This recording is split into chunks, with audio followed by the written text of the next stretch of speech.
Buckle up because high-speed legends are set to make history at the Formula One Crypto. Miami Grand Prix.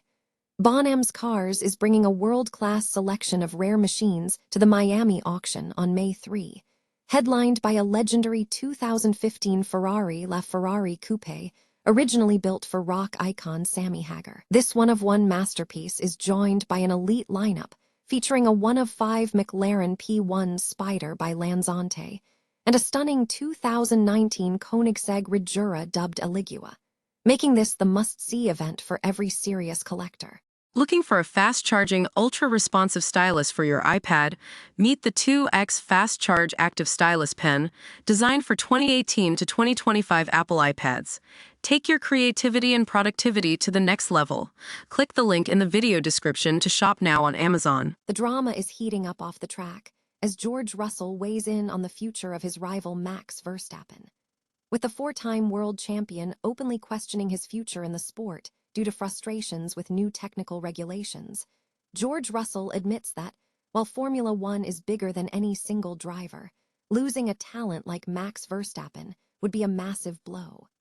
As the paddock prepares for the Miami return, the debate rages on about whether the Dutchman will walk away to pursue his passion for endurance racing at the Nordschleife. The conversation surrounding Max Verstappen has reached a boiling point, with experts and rivals alike analyzing his potential exit from the grid.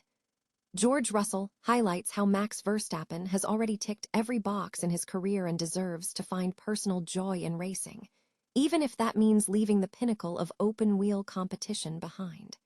It is a revealing look at the mental toll of the sport, as Max Verstappen voices his disdain for the current engine formula and eyes a future outside of the championship grind. Finally, the roar of engines returns to the California coast as the IndyCar series descends upon the historic streets of Long Beach for the fifth race of the 2026 season.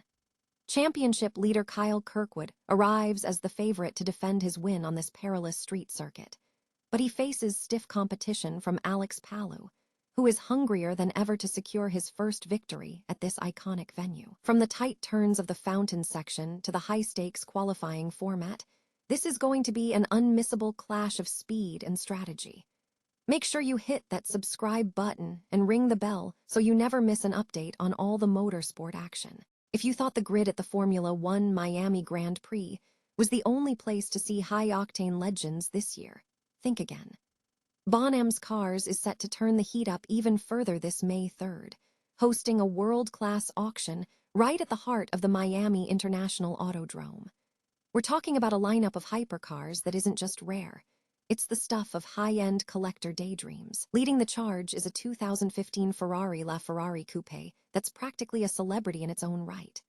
Originally commissioned by rock legend Sammy Hagar, this one-of-one masterpiece is finished in a stunning Bianco Avorio ivory, inspired by a 1964 prototype. It's got his initials and birth date right on the dash, and with less than 500 miles on the clock, it's a time capsule that packs 949 horsepower. It's truly a holy trinity icon for the history books. But the madness doesn't stop with Ferrari. Imagine a 2015 McLaren P1 Spider, one of only 5 in existence, converted by the wizards at Lanzante and wrapped in that iconic Gulf livery. Or consider the trio of Bugattis, ranging from a 2024 Chiron Super Sport to a classic 2008 Veyron, representing the absolute pinnacle of W16 engineering. And for the collectors who value individuality, there's Aligua, a Koenigsegg Regura dripping in over $1 million worth of bespoke options, including candy apple red tinted carbon fiber. It's not just a car, it's a statement of excess in the best way possible. Whether you're eyeing that pistachio-colored 765 LT or one of the legendary Ford GTs, this auction is positioning itself as the main event for anyone with a taste for the exotic. Located right above the Paddock Club inside the Hard Rock Stadium, it's the perfect backdrop for a weekend where speed meets extreme luxury. Are these hypercars destined for a climate-controlled garage, or are they meant to be driven? Let me know which one you'd take home in the comments below, and don't forget to subscribe for more deep dives into the world of automotive insanity. Could the reigning king of Formula One actually walk away from the sport at the peak of his powers? It sounds like a fever dream, But with Max Verstappen openly questioning the direction of the 2026 regulations, the possibility of a premature exit is the hottest topic in the paddock. George Russell has finally weighed in on the drama, and his take is refreshingly candid. While Russell admits that F1 is ultimately bigger than any single driver, he also recognizes the human side of the equation, a sentiment we don't often hear from a fierce rival. Russell points out a classic case of perspective shifting with success. He candidly notes that when Max was dominating, the complaints about heavy, difficult-to-drive cars were far quieter. Now that the playing field has shifted, the frustrations are louder. But Russell isn't being dismissive, he's being pragmatic. He admits that after 4 world titles, a driver eventually reaches a point where they prioritize what genuinely makes them happy. For Verstappen, that might mean trading the politics and complexity of modern F1 for the raw, visceral thrill of GT3 endurance racing at the Nordschleife. It's a fascinating dynamic. Russell, currently chasing his first title and hungry for the crown, says he'd likely be doing the exact same thing as Max if he were in his shoes. He calls it a different stage of a career, suggesting that once you've ticked every box, the motivation changes. As we head into the Miami sprint weekend, the leaderboard is tight, with Kimi Antonelli holding a narrow lead over Russell.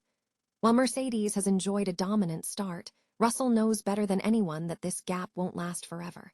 The field is bunching up, and the rest of the pack is hungry to close the distance.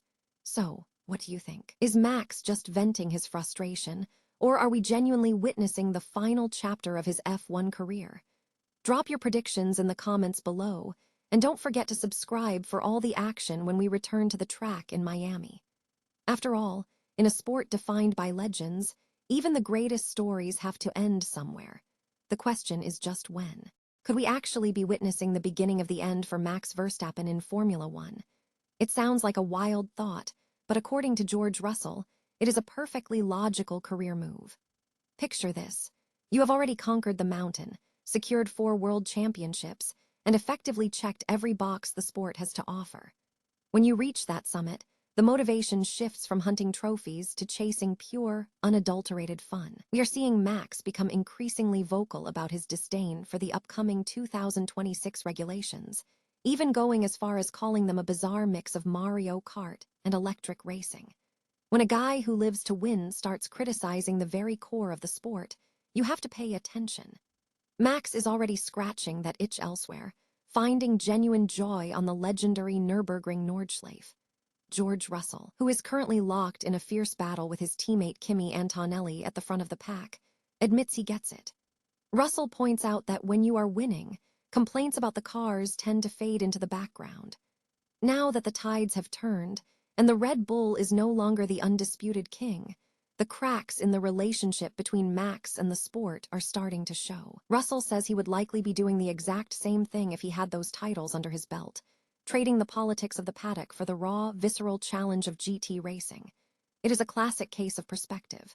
Does F1 need Max? Absolutely. It is a better sport when he is in the fight. But at the end of the day, F1 is bigger than any single driver, even a legend in the making.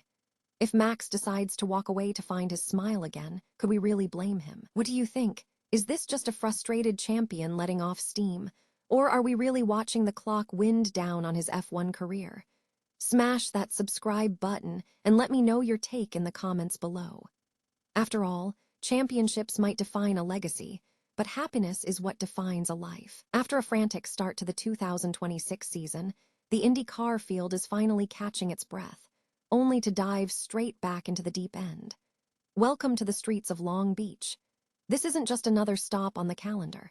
It is arguably the most prestigious race outside of the Indy 500, and with the championship battle heating up, this weekend is absolutely critical. We are heading into race 5 of 18, and the narrative coming out of Barber was pure drama. While Alex Palou looked every bit the dominant force we've come to expect, an error in the pits turned the race on its head, opening the door for Christian Lundgaard. Ultimately, it was a battle of attrition and strategy that reminded us all just how quickly a lead can vanish. But let's talk about the man currently holding all the cards, Kyle Kirkwood. Sitting atop the championship standings, Kirkwood has been nothing short of a revelation this year. He's the only driver to notch a top 5 finish in every single race so far, and he returns to Long Beach as the undisputed king of the coast. Having swept to victory from pole last year, he's practically untouchable here. However, don't write off Palou just yet. He's sitting a mere 2 points behind in the standings, and with the bit between his teeth, he'll be desperate to tick Long Beach off his bucket list. It is the one major road course that has eluded him. This year's race is especially poignant, as it marks the first time we return to these streets following the passing of Jim Michaelian, a founding pillar of this event. His influence helped shape this circuit into the legendary challenge it is today. And what a challenge it remains. We are talking 11 turns of pure technical warfare, tight walls, treacherous curbing, and the iconic hairpin at turn 11 that has broken many a championship contender's heart. Keep a close watch on the qualifying, too. IndyCar is tweaking the Fast Six format, allowing the fastest qualifier to choose their running order, a smart move to fix the competitive fairness issues we saw earlier this year. From the high-stakes battle between Andretti and Ganassi to the dark horse potential of Mayer Shank Racing and Felix Rosenqvist, the field is more stacked than ever. Will Kirkwood make it 3 in a row, or will the unpredictable nature of street racing throw us a curveball? The stage is set for a high-speed chess match on the California coast. Make sure you're subscribed for our full coverage, including the post-race breakdown and all the paddock gossip.